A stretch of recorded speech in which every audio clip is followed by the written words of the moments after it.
Hello, everyone. Let us know if you can hear us fine. We have our mics on, but I hope you can hear us. If you write on the chat box, we can't see you, but if you write on the chat box, just click the little blue tab so it says everyone instead of the host, so everyone can see everyone else's messages as well. But welcome. Thank you so much for being here. My name is Lovisa. I'm one of the co-founders of Indigo Luna, and so excited to be diving into all things Ayurveda, introduction to Ayurveda today with our guest Myra. We're so excited to be hosting our second webinar to learn about this incredible science of life today. Yeah, let us know where you're all tuning in from. We would love to know. I'll grab my phone so I can see your messages also coming in. Adelaide, Blue Mountains, Germany, hello. Right. Sydney, Adelaide. Yes, all around. That's amazing. Japan, New Zealand, Malaysia. So beautiful. Thank you so much, everyone. India, beautiful. Thanks for joining us today. So Myra, I'll give the stage for her in just 1 minute. She will be talking for about 45 minutes. I will step away and I'll also join and just learn from her today. And then I will come back, and in the last 15 minutes, we'll have some time for questions. And I can ask your questions and we'll pick a couple for Myra to answer. Sure. Yeah, but I think that's everything. I will step away and give you the stage. Great. All right, good. Welcome, everyone. And it's a great thing when we can learn about the ancient sciences, and Ayurveda is an ancient science. So we have some slides, and we'll go into those now and just dive right in. So it's a wonderful, thank you so much to be able to be with Indigo Luna and all of you today. And I'll say that I began my journey with Ayurveda and created an organization, Pule, and this is how we disseminate information about Ayurveda and Yoga. And so having an introduction to Ayurveda is something that many of us have to do it many times, because it's a different way of thinking, and it's actually so simple. Sometimes it's hard for us because we're used to having everything be a little bit more complicated. So as you listen to this, just see if you can just keep allowing your mind to clear. Maybe just imagine yourself having an energetic cord from the base of your spine to the center of the planet. You could do that right now. And just take a nice relaxing breath. And just allow anything that you're ready to let go of, anything that maybe is getting in the way of you hearing the information, and just let that go to the center of the planet. It'll get recycled, not to worry. And we can have a fresh look here. Okay, slide. Ayurveda is a science of, it's a science of living. And it's not just, maybe you heard about it, it's not just diet and lifestyle and things like that. It's a complete science, includes surgery and all kinds of treatments for the difficulties and the illnesses that human beings come up with. And so as a result of that, then we recognize that Ayurveda and yoga work best together. And it might be yoga, when I'm speaking of it, a little bit different than what you're thinking of. So it's not, the asana or the postures are just a very small part of it. But there's much more to yoga and understanding the human mind and how best to work with it. And so what Ayurveda does then is it gives us a blueprint for living, and the yoga then brings in the deeper spiritual aspects of it, and how we can then cultivate higher consciousness. And the ability to do that then comes with the practices of Ayurveda, because some of you might have noticed if you practice yoga, some of it seems really hard. But when we bring in the practices of Ayurveda, it's not as hard. It becomes quite a bit easier. So a couple of more things about it. Ayurveda and yoga both come from the Vedas. And the Vedas were teachings that were actually given. They were teachings that were given and heard. And then eventually things were recorded and written down. And from that, we have Ayurveda and yoga and what's called Vedic astrology or Jyotish, as well as something called Vastu, which is then how to manage your physical space for living and that. And so it's a very complete set. But today we're going to focus on Ayurveda. And so one of the main points that I'm probably going to say a few times is that Ayurveda sees us as part of nature. We actually express nature. And so with that, then everything in nature, if you look around you, right, there's trees and there's the earth, and it's that physical component. And there's water, thank goodness. And we have fire in the sun. It comes up every day. Without it, we wouldn't be okay. And then there's air, of course. We think about it in terms of breathing, and you might think about it also in terms of the wind. And then there's space. And we call this the ethers. And each of these have Sanskrit names as well. But we'll just stay with the English right now. And this space, though, have you ever thought about it? We think about space and we think outer space. But actually, the only way we know that there's physical matter is because there's space there, right? The space is actually what defines physical matter. So that's a good one to think about. So these elements are present all around us, right? Well, they're all present in us too. And I realize I'm being a little bit elementary here, but I want to see if we can get you to think about it this way and to regard it this way. So I have my body and I have the physical parts, yes? Then our bones and our muscles and that. And then we know that we're about 75% water, right? And that water element, you know what it's like maybe if you get a little dehydrated, it's not a good thing. Right. And so and it flows. Yeah, it should flow through the body. Right. And that would include our blood. And we know when that stops flowing, we have problems. And then we have the fire element is present in all of the cells of the body. So we're going to talk a little bit more about that. So this fire element then is critical to our body functioning properly and how we feel. Our enthusiasm in life and many other aspects of our living, including our metabolism. And then air, we think about it, we say, well, I have to be able to breathe. I can hold my breath for a little bit, but not forever or not too long. And so with air, then, I want you just to take a moment and be aware of your breathing. And then I'd like you to notice, are you breathing from the outside or are you breathing from the inside? And that's something to really take a look at and play with. Because when we're breathing from the outside and our mind has us doing that, it tends to be a lot more difficult. But if I breathe from the inside, it's natural, right? And when you're not paying attention to your breathing, you're breathing still, it's happening.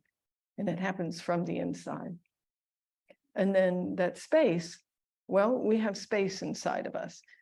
We have air in the form of gas that helps things move out, right? Sometimes when there's too much of it, it's not very nice. But we have space as well. There's space between the organs. There's actually space between each of the cells of the body. And the right amount of that has to be there. And when the wrong amount of that's there, it's not so good, right? Okay, slide. And so we have many tools in Ayurveda. And when in the beginning, some of the ones that are easiest to take up and to begin to incorporate in your life, the first thing is that your nourishment comes through your diet, through what you consume. And we call this in Sanskrit, it's called ahar. It has a name, and it's very specific, and it's not, this is just not just that I can eat food, but actually, can I digest it? Yeah. And then there's our lifestyle, and we call this the vihar. And lifestyle and it includes all of your daily practices. So if you're sitting for breathing and meditation in the morning, perhaps, but it goes into a lot more detail than that, where we're talking about what are the things that you do to actually take care of your body? And then besides, what are the things that you do to take care of your mind? We also use herbal formulas that are tailored to the individual. And this is something that's also important to recognize about Ayurveda that's very different than what we're used to. The way modern medicine is conducted is pretty much a one-size-fits-all. And in Ayurveda, it's really just the opposite, is that we really have to consider the individual, because we all do have differences, and also the condition of the individual at that time. And so these herbal formulas then are put together accordingly. And then we have treatments for the body and the mind. And you might have heard about the oil treatments that are present in Ayurveda. And then the other thing that we take a very close look at, and these are things, again, that you can start to implement with, very easily, and that is caring for your 5 sense organs. So it's not just caring for the organs, right? This is the eyes, the nose, the ears, the tongue, and the skin, but also the senses that are there as a result of those organs. And so one of the things that I'd like to just emphasize that we often don't think about is that we're very sensitive creatures. And sensitive doesn't mean weak. Sensitive means we're very sensitive. And that's actually a powerful thing if we take care of it, cultivate it, and use it in our lives. And I want to suggest to you that we're meant to. Okay. So yeah, there we go.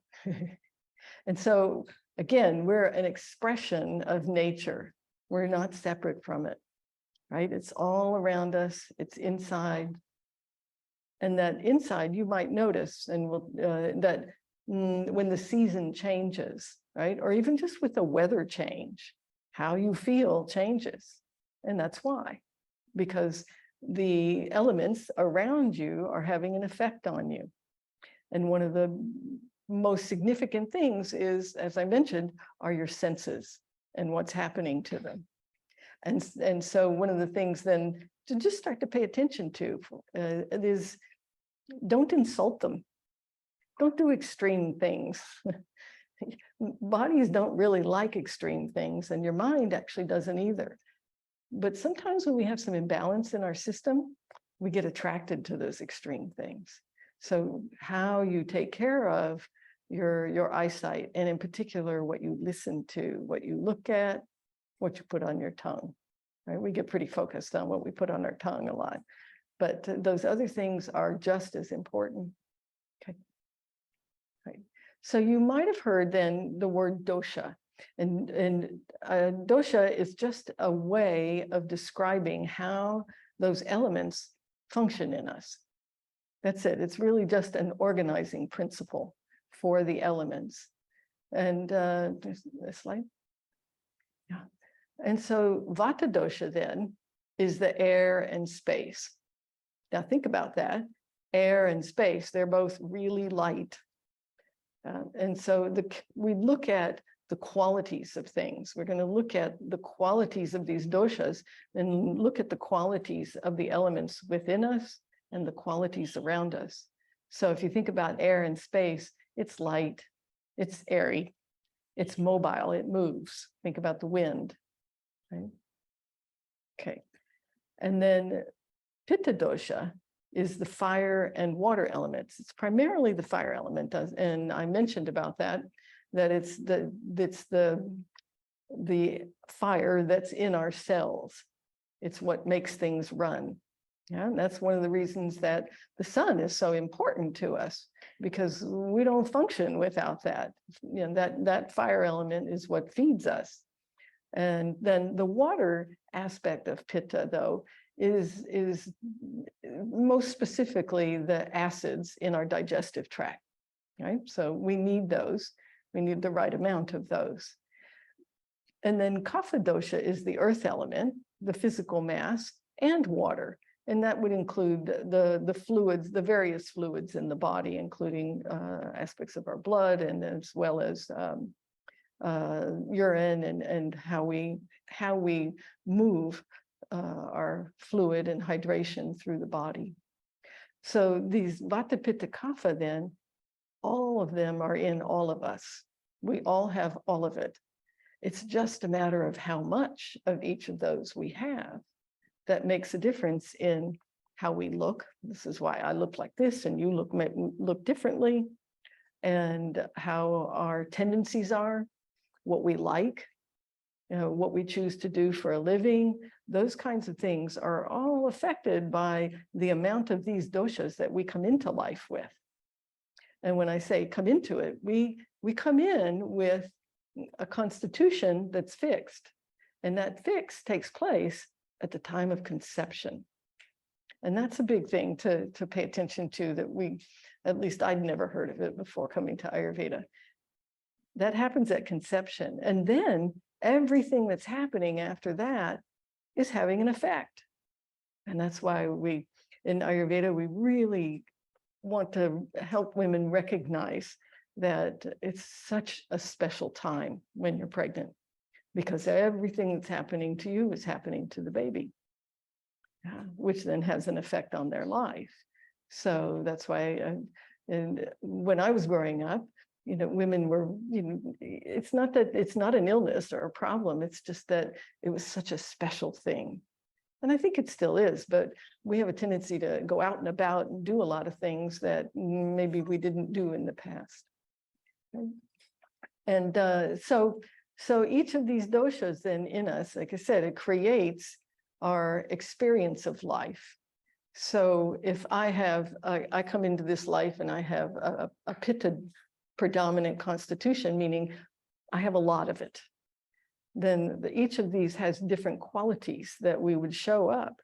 So for example, Pitta dosha, people with a lot of Pitta dosha in their constitution, they're going to be very organized, and they're going to tend to be good leaders, and they like to be in charge of things, and it's the fire element. It's what gets things done.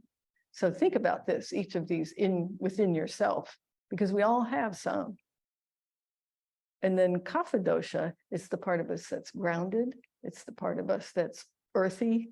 It's the part of us that's loving and giving. And then Vata dosha, though, is that light, airy part of us. And that Vata dosha is the part of us that's creative.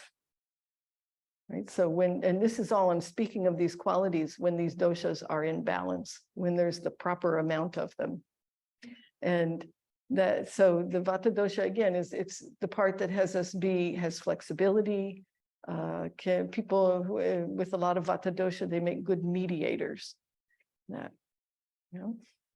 Okay, so maybe you can see yourself in some of this. In each of these, we need to be able to see some of ourselves. And so again, we have that unique amount at the beginning. Life starts happening, then we have some level of imbalance that's going on. So for example, if this is my constitution, then everything I do in life is either moving me toward my constitution or away from it. And then if this is my constitution still, if I start moving away, this is when I start to have symptoms. It's when I start to feel like not myself. And it's when I start to do things that go against my true nature. And we get way out here, and then we have big problems, right? So we want to keep it in this range so that we're close to our true self, right? Okay. And so how we express when we go through the various aspects of life, we're going to talk about. And everything in our environment, our age, the diet that we're consuming, and that would be both in lifestyle as well as our food. All makes a difference. It all has an effect. And you might say, oh, yes, it has an effect, but we don't think about it in terms of the total. So for example, if I move my home, right? If I think about Kapha being grounded and I move my home, I might be a little bit ungrounded, right? And which is also going to tend to, if I'm not very grounded, then the air and space is going to tend to get a little bit increased. And so that's why maybe after you fly in the airplane or after you move home, that you feel a little bit, maybe a little bit scattered in that. And then we need to do some extra things to take care of ourselves to ground. So just to give you an idea how this plays in life on a daily basis. And it's the kind of thing that it's a different way of looking at life. So it's not always a lot of big changes. They're small changes, but they make it's how we view it. And then also here we mentioned about karmas. And so when we come in, we each have our opportunities, and that's what I'm talking about when I say karmas. It's our opportunities for what do I need to learn in this life in order to evolve into to recognizing who I am as eternal spirit. Okay. So like attracts like qualities attract like qualities. Think about that for a moment. And the opposite qualities bring balance. So for example, if I have something that's hot, I'm going to tend to want more heat. No, I'm going to tend to want something cool because we naturally want to come back to a state of balance. Yeah. And so it says here on this slide, says, well, understanding this principle is a step toward becoming your own healer. And what that means is that we can start to understand, what did I do that created this effect, that created this feeling in me or this symptom? And then what can I do to balance it? And so it's looking at those opposite qualities. So another example would be if let's say you're out and about and it's wintertime and it's cold and you start feeling really cold, even though you have on plenty of clothing. Well, what are you going to do? Well, you go home and have some warm soup for dinner, right? You wouldn't go home and eat raw food, right? So that natural tendency is really what Ayurveda is about. Then it's the natural tendency of actually listening to what's happening with my experience in my body. Now, I will say that sometimes these days, though, when the dosha goes out of balance, we tend to think that our mind is our body telling us that message when it's actually our mind. Yeah. And then when the dosha goes out of balance, the mind gets off. And especially with all three, but particularly with Vata dosha, when there's an excess of it, then our thinking gets a little bit off. Yeah. Okay, slide.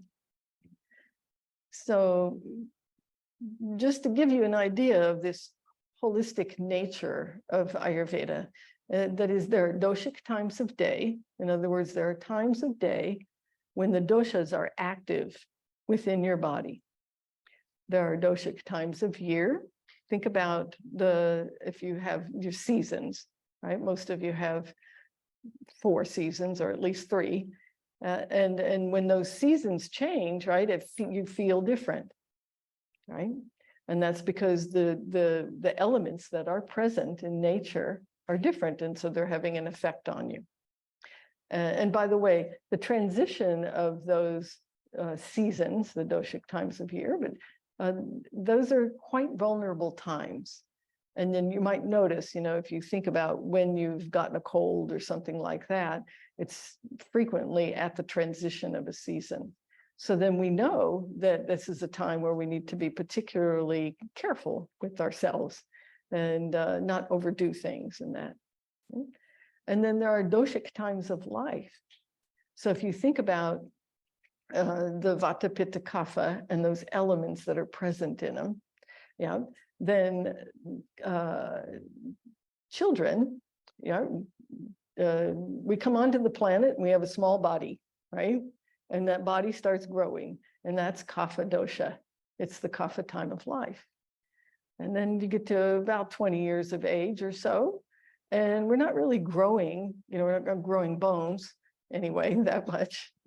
And but we're very active in life, right? We're out there. We're wanting to create a family. We want to have a home. We get married. We do things. We have career. That's the Pitta time, right? So we have lots of drive and that. And then we come to the later time of life, and around 60 years of age, but these days it's a little more closer into the 50s that we find people going into it. And this is a time where it's the Vata time, and it's a time to go inward. It's time to share your wisdom. And basically we're drying up. Now, there's an interesting thing in that to really just reflect on for yourself, which is the moment we're born, we're dying. Right? This is the process. And so one of the things that's very important from an Ayurveda and yoga perspective is not to cling to life.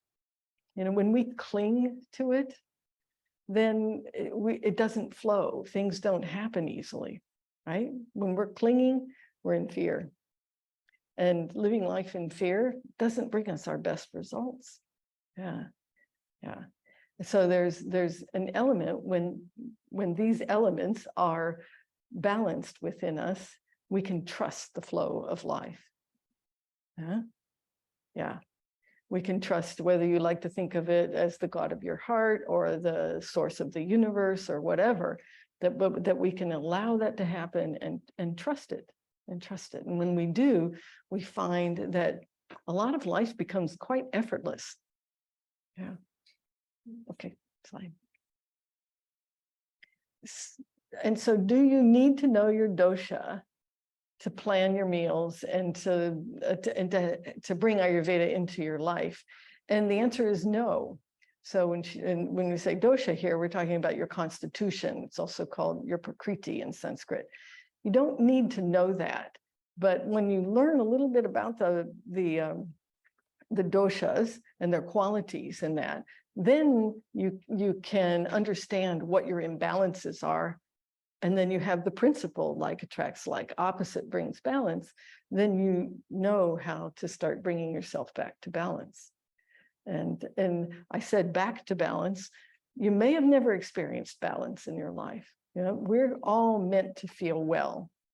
And, there's many factors in it, but even the birth process for your birth would make a difference in your experience of yourself and the doshas. I've had many people who've had imbalance from the beginning of their lives, and they're in their 40s or 50s, for example, and they come to know themselves in a completely new way by bringing Ayurveda into their lives. Okay. So meals then are something, it's a great place to start because we do it every day. We all need to do it. And so have a moderate approach to your meals. And so what does that mean? Well, it means leave out the extremes. We don't need extremes. Extremes cause more extreme reaction. And the body doesn't really like that very much. So some simple things are that you can have warm, freshly cooked foods and have 3 meals in the day. There can be an exception to that, but pay attention, because when you start feeling like, I could just work through the day and I feel great and everything's good, and then it comes the evening, you're really hungry and you eat a great big meal. This is something that creates big problems down the road. And I speak from personal experience with that one, because I really liked doing that. But you create toxins in the body because the body can't digest properly that way. And so I don't recommend that. So go with 3 meals in the day, have them at least 4 to 6 hours apart, in that range, 4 to 6. Yeah, because that gives your body an opportunity to actually finish processing it, and then it can process the next thing that you put in there. Okay? And then you want to avoid poor food combinations, things that make things difficult for your digestion. I don't know, things like having fish and cheese together, or having fruit with other food. And I know this is something that, again, it's just been actually in the last 35 years or so that people started doing that. And it started because of restaurants wanting things to look pretty. And so they would put the fruit on the plate, and so then people started eating it, of course. So fruit wants to digest very quickly, and the other food goes more slowly, and then you have gas. So that's just an example. There are some other food combinations. It's not, it doesn't have to be terribly complicated. It actually makes sense. Yeah. Okay. So if you want to learn more about Ayurvedic cooking, we have an online course, Pule does, and we share the principles of Ayurveda and food, and just how to use herbs and spices in your cooking and to bring healing balance. Yeah, and it tastes great. We talk about spices in Ayurveda, and one thing, there's 3 reasons to use them. We use it to bring to support our digestion. The second reason is to bring balance to the meal, and the third reason is taste. And when you take care of the first 2, then the third one is taken care of. It tastes great. Yeah. So in there, we talk about the principles of Ayurveda beyond what I've talked about today, but and it just gives you an idea of how to make a breakfast, lunch, and dinner. Again, it's not going to be that much different than what you're doing likely, but there's some nuance to it that just makes a nice difference so that you can feel satiated. Okay. So I mentioned about the fire in the cells, this is something that's called Agni. Agni is your digestive capacity. In other words, it's the energy that's available to digest food and to digest life. And so this is the holistic nature of Ayurveda. So we don't think about those things separately because they're not separate. And if you think about, for example, if you've ever been upset about something and then you eat a meal and how it feels afterwards, yeah, or you feel angry and then you eat a meal and how it feels afterwards. Yeah. So it's all connected. So it's all about how you digest food and life. And again, this is happening at a cellular level. So it's very much affects your ability to actually take in nourishment. And so my point is that if Agni isn't working well in the cells, then you won't form good body tissue. You won't have a good reserve of energy, even though you might be eating the very best food on the planet. And so it's this nourishment that we take in through all 5 senses. And then our ability to digest them, and then also to eliminate what needs to be eliminated. So in Ayurveda, we say you are what you digest. Now, one of the things that happened when the raw food movement started some years back, it was probably about 12, maybe 14, 15 years ago, the activity of people coming to Ayurveda needing help went up dramatically because most people couldn't digest the raw food.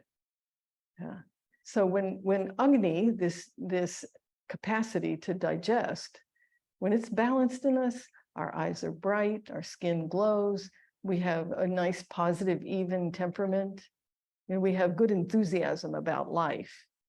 We have a good appetite. We get hungry before the meal. Yeah, and then we have the ability to be in life. But when we don't care for Agni, and I'll say when we insult it, right? Because that's what happens, is we insult it. We do things that don't make any sense once you start understanding Agni. So let me explain it this way. Agni is like a campfire. And if you give that campfire a little wood and poke it a little bit, give it a little air, then it flourishes, the fire goes. If I throw sand on the fire, then Agni is not going to work well, right? Because it's smoldering. You know, it'll keep going a little bit and that. And that's what's going on. For example, let's say you eat a big meal and then 3 hours later or 2 hours later, you eat something else again. And then dinner time comes and you kind of go, I don't know, you know, maybe I just won't eat dinner. So you have a smoldering fire at that point. And what's happening that's important to understand is that that food that you already ate, it's just not going well. If you were to put more food in there, at that point, it's not going to go well. Yeah. But there are very simple ways to take care of Agni. So when we don't take care of it, we insult it, that's when we have all the digestive issues, the IBS and hormone difficulties. The hormone imbalances are caused by the lining of your digestive tract being disturbed from the things that we do that insult our Agni. And some other things, we're not able to manage our weight well. You know, it's either too much or too little. We get fatigued really easily. There's a whole big list of things that starts to happen. And if you think about the things that I said that are there when Agni is well balanced, and you know, the eyes are bright when Agni is doing well. It's fire, right? There's fire in the eyes. And when it's insulted, the eyes get kind of dull. The skin gets dull. And so there's a lot of different things that we can do that just to take care of the Agni. And so there's a few things you can do right now, which is to chew your food. And when I say that, you don't have to chew it 100 times. You just need to not swallow things that are solid. Because what needs to happen is it needs to mix with your saliva. When it mixes with your saliva, then you can digest it. And that's why smoothies are not the greatest idea, because we tend to have too much of whatever was in that smoothie, and it goes down too quickly. And then leave out the snacks. Have 3 meals, have 3 good meals, and you won't want a snack. And then the third one that we have here is to stop eating at the first burp, which is something to start to pay attention to. Right? Because if you have disturbance in your digestive tract, then some people will burp all the way through their meal. And so we don't want you to not eat at all. But so the first thing to do is just start paying attention to it.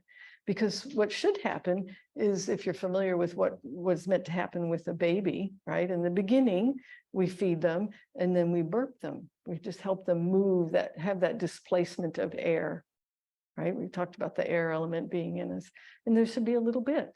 And that's the way it should be for us as well. So that I finish a meal and relax a few moments, I have a little burp, sometimes a big burp. And it's okay, that's what we need. And some people will say, oh, I don't burp at all. Well, that means that you're pretty wound up inside. Yeah. And sometimes maybe it's because you're talking a lot and you're talking over it. But that's something to just start to observe it and that. And so if you're burping about more than 3/4 of the way through your meal, maybe just stop and do that a couple of times. And what you'll find is that then you'll be able to eat the whole meal because your body knows how to clean it up. Yeah. So, and there's a little more nuance to that, but just start to be aware of it. Okay. So Omnitherapy then is something that Pule offers. It's a 4-week digestive reset, and it walks you through how to heal your digestion and take care of your Agni. Yeah, and so there's a special link that'll be given out below for that. So there's another way then of looking at Ayurveda, and when I say that, it's just a little bit bigger way, and it might be helpful for you in the beginning, which is that we look at 4 pillars of health. So just like you would have 4 legs on a table, right? That's what makes it stand up. So we've talked a little bit about the diet, the ahar, and we talked a little about the lifestyle, the vihar. Then the other thing that's really important is sleep. And we've come to, like, we insult our Agni, we've come to disrespect our sleep in many cases. And when the doshas go out of balance, our tendency is to really have difficulty with our sleep. So the quality and the quantity of the sleep are important, and they affect everything else. And by the way, I've had many, many people tell me that when they start chewing their food, their sleep improves. Because it's all connected. And the fourth pillar is how we manage our energy. It's how we manage our sexual energy, but also our energy in general. And that's something that Ayurveda and yoga offer us tools and understanding of how to work with that, so that we can get to know ourselves on that more subtle level. And this is important not only for women but for men as well, to have a sense of that subtle energy and the part that it plays in our lives, and to allow it to be present enough to keep good balance in life. So those are the four pillars, and so this gives you an idea of what you can look at as you explore Ayurveda. Okay. So another thing I wanted to mention is the Dinacharya.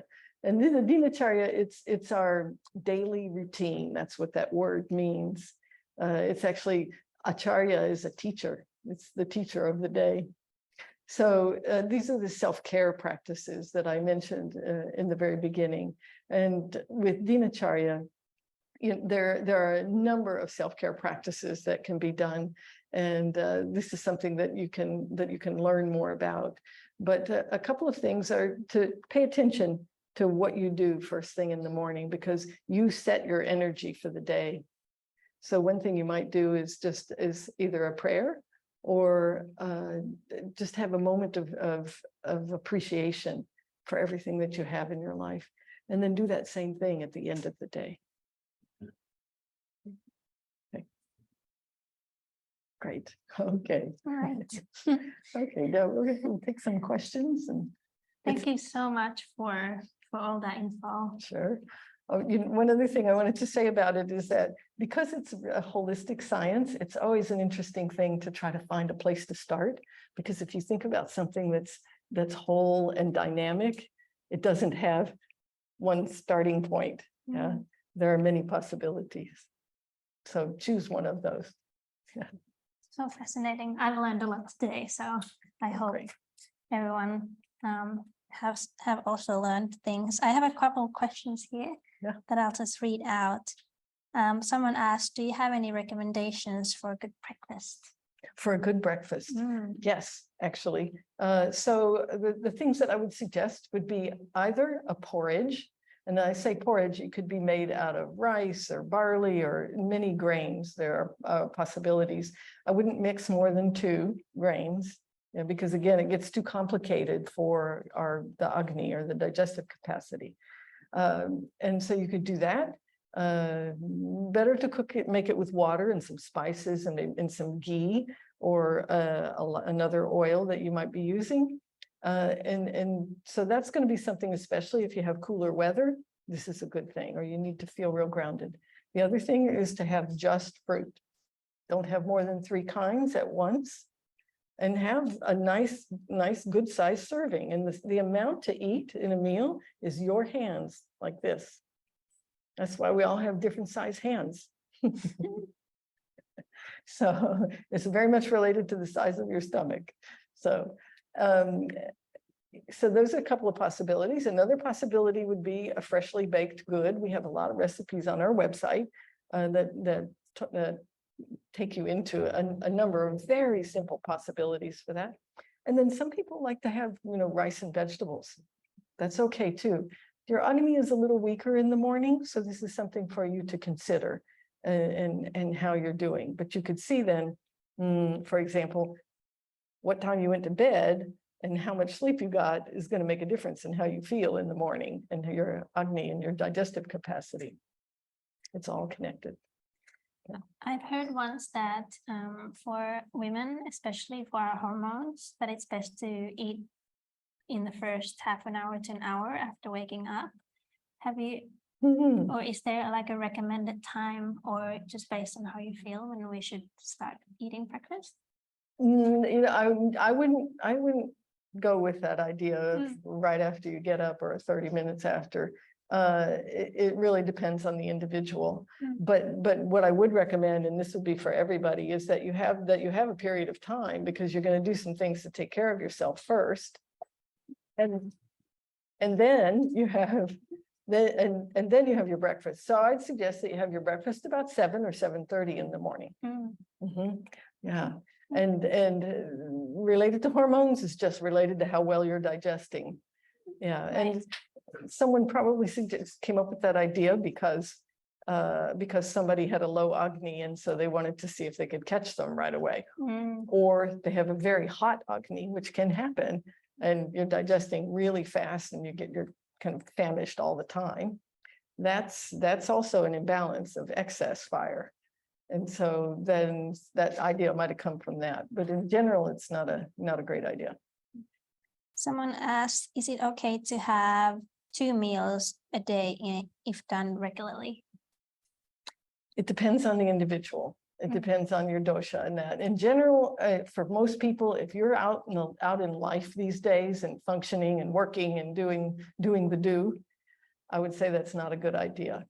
But again, it depends. It depends, and that's where having a consultation and finding out more and understanding yourself better would be a good idea. If you have no symptoms of any sort, I mean, no menstrual symptoms, no nothing else going on, and you're doing that, probably it's working. It's okay. Your Agni is strong enough to do that. But if you have any symptoms at all, I wouldn't do that. Another question. I don't know if you've seen, but like going into an ice bath or like a cold bath has been very popular in the last couple of years. And someone asked, I would love to know an Ayurvedic perspective to the ice bath, cold shower craze, given its general dislike of extremities. As primarily Vata, I can't stand them, but my partner, who is Pitta, swears by them. Right. Yeah, this is actually pretty common, but I'm very glad to hear that she recognizes it's not for her. It's really not a great idea for anyone. What it does with those Pitta folks, and they're the ones who can tolerate it and will get a big hit off of it. And it's usually because their Pitta is in excess. They're too hot inside anyway. And so this seems like a really great idea. The thing that you really want to pay attention to is that if you go through life, you go through a lot of life with that Pitta that high, you're going to burn something up inside. There'll be a problem eventually. You see, now tend to be pretty strong people, but eventually it catches up with you. And that's a message I'd really like to send today, which is that what you're doing when you're in your 20s and 30s is going to come back to you when you're in your 40s, 50s, and 60s. So think about it. Make sure it's something that's really that important to you. Yeah. And if it's making you high, then, I want to just say that for every high in nature, there's an equivalent low. And what we suggest in Ayurveda is that there's this place in between where joy and peace and serenity is. It's nice. Beautiful. Another question about exercise, eating with high stress exercise before and after. Eating with yeah.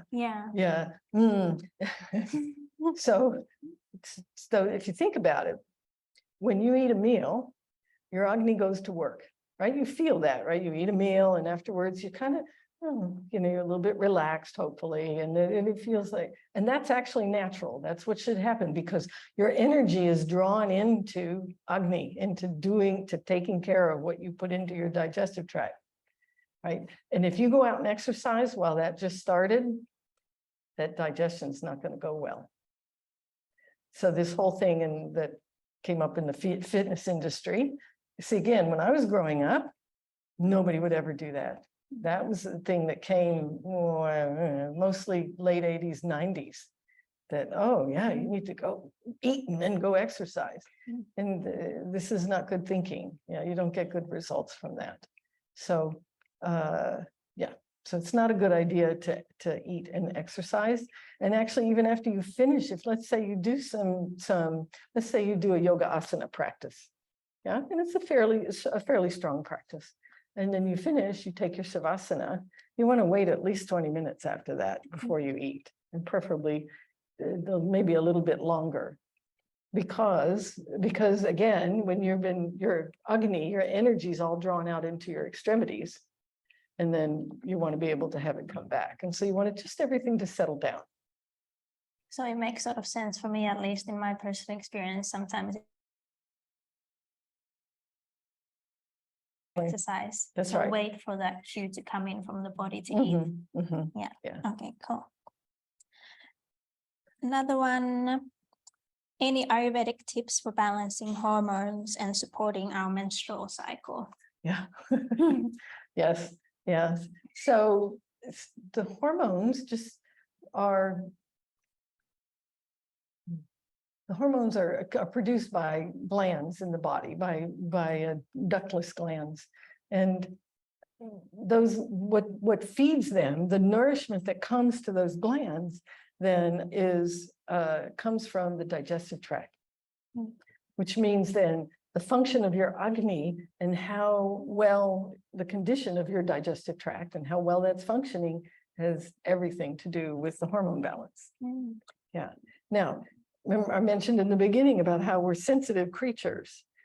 And what that means is that, when you go and you fly for 10 hours on an airplane, and then you wonder why your menstruation doesn't come on time. Well, you were in a very dry environment for 10 hours, and that's going to change your hydration. And it's difficult. I mean, that's an extreme thing. That's difficult to counter. And so if you have an irregular menstruation after that, well, it's okay. Just settle things down again. You see what I mean? And that sometimes we have unreasonable expectations of our body. But that has everything to do with, excuse me, has everything to do with the digestive tract. Yeah. Yeah. Get a little bit of water. Yeah. So the digestive tract then again is what produces the nourishment, which is in the form of fluid that feeds those glands that then produce the hormones. Yeah, amazing. Mm-hmm. I've noticed it when obviously we live in Bali, so most of our homes are where we're from is somewhere else, and every time I go home, I notice that my cycle is a little longer. Exactly. Yeah. It makes a lot of sense. Yeah, because we're up in the air. Yeah. And so that Vata increases. Yeah. Do you have any tips on Ayurveda while pregnant?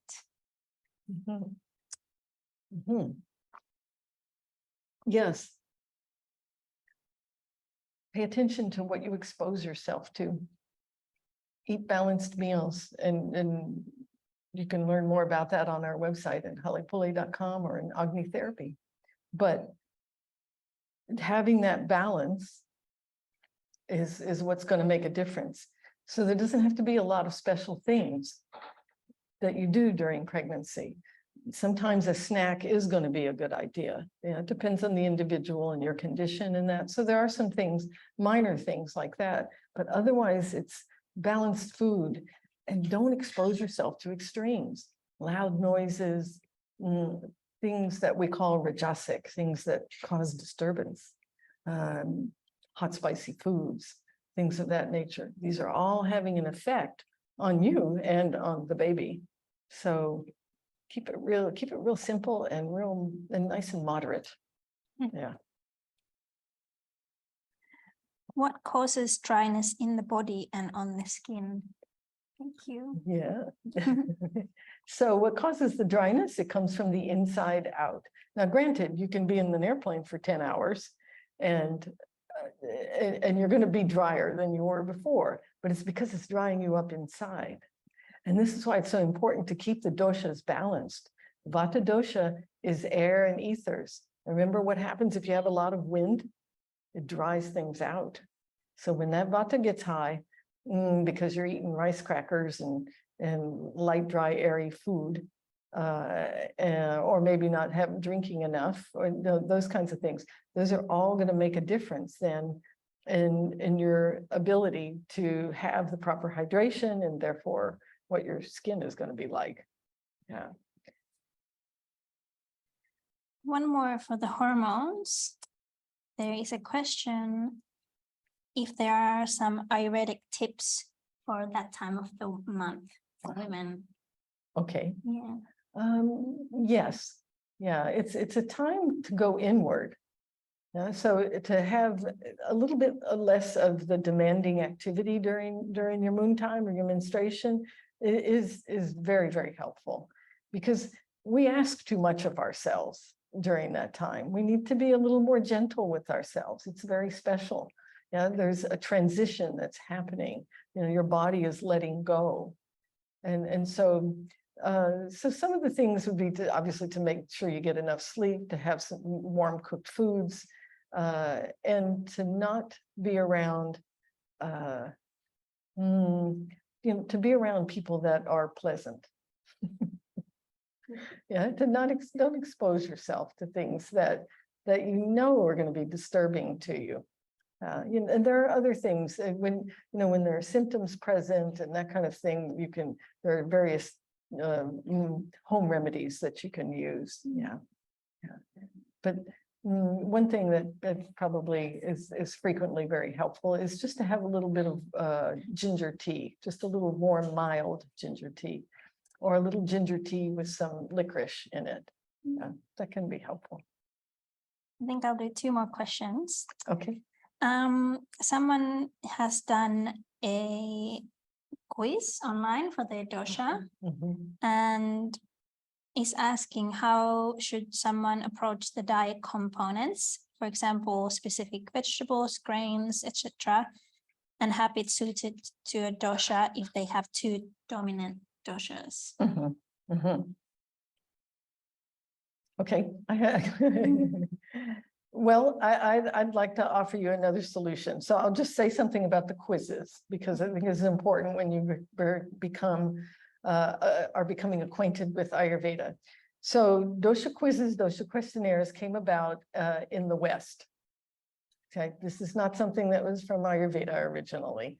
And it was a way, understandably, it was a way of trying to help Westerners understand the holistic nature of Ayurveda. The only problem is it's not really that applicable, because our tendency is to want to categorize ourselves and then just black and white work from there. It doesn't work like that, because we all have all 3 doshas in us. Any one of those doshas can go out of balance. And so what I'd suggest then is that and this is also not so limiting. We look at these lists and say, eat these vegetables, don't eat those vegetables, and it's not, it's restrictive, and it doesn't work very well. And so what we suggest is a holistic approach. We have something that we call it the balance bowl. It's just a way of understanding the proportions of types of food that will not only satisfy you, meaning satiate you, but that also will help you build body tissue appropriately. Yeah. And so let's just take a look at the balance bowl, and you'll understand that better. When you have 2 prominent doshas, what you really want to look at is what's out of balance. What symptoms am I having? What dosha does that indicate? And these are the things that you should learn in a consultation. Oh, I can talk all day. Yeah. It's beautiful to see your passion for this. Just one more. People are wondering where they can learn more. If you have any online courses where they can learn more from you. Okay. Yeah. Yeah. Good. Yes, we have simple Ayurvedic cooking, which is something that it's very simple. And it just takes you through a day of meals and talks about the principles a little farther on than we have gone today. Yeah. Yeah. And then we also have Agni therapy where you can learn more about your Agni and how to balance your meals and that. Yeah. Do you have some book recommendations, or you just recommend? your courses, obviously, but Oh. there is a question for books as well. Yes, yeah, we have some books. We have Freedom in Your Relationship with Food. We also have 108 doll recipes. We have Simple Ayurvedic Cooking, which is, or excuse me, Simple Ayurvedic Recipes. And so there's a few selections on our site. And then I think the thing that you would find different about these is that we have some, we try to keep it very simple. And then we also have many, many recipes on our blog, lots of them. And what I want to say is that what could be a little bit different is that, for example, you won't find garlic and onions in ours. And that is because we incorporate yoga as well. But also, then again, I can talk for a long time here. But garlic and onions didn't used to be such a prominent thing in people's diets, not at all. And it's actually happened in my lifetime. And it came about for the wrong reasons, and it's really, they're really irritating on a regular basis in your digestive tract. So that would be one of the differences that you would find. But any other cookbook that you would go to, you can always, what we do is we educate people to understand the principles, so you could go look at any recipe and think, okay, well, how could I do this so that I could make this into a nice balanced meal? And that you would be able to do that. So you can take some of those things that you grew up with that maybe had some not so healthy components to them, and we can make some substitutions and have a lot of fun with that. Beautiful. Yeah. I will ask one more question, just because I feel like this is a very sensitive one, or something that I'm sure you will have a beautiful answer to. But someone asked if they have acne on the surface, what to do about acne. Oh, yeah. So the acne, when it shows up in different parts of the face, is related to the different doshas. Kapha, Pitta, Pitta is through here, and this is Vata, related to, and it actually relates to where the disturbance is in your physical body. Isn't it cool? Yeah, that's right. I mean, it's just also, it's like, oh yeah, that makes sense. Same thing with your tongue. The things that show up in different places of your tongue, it's all representative of your torso, your body. So what you can do is it's changing diet. Yeah. Sometimes when the acne, if it's been there for many, many years and it's very deep, then you need some herbs and a little bit of support that way. But it's all diet related. Yeah. All right. I think that's it for today. We're so grateful that you came to host this amazing webinar. And thank you so much for everyone who joined as well. You can obviously find Myra on Instagram at Hale Pule and halepule.com. And you also have a podcast. Yeah, we do. Everyday Ayurveda and Yoga. It's been around for quite a while. Yeah. There's a lot of things there. So definitely check that out. Okay. All right, good. Thank you so much for having me. It's a pleasure. And thank you everybody for being here. Enjoy. Wonderful. Great. Thank you. Namaste. Bye.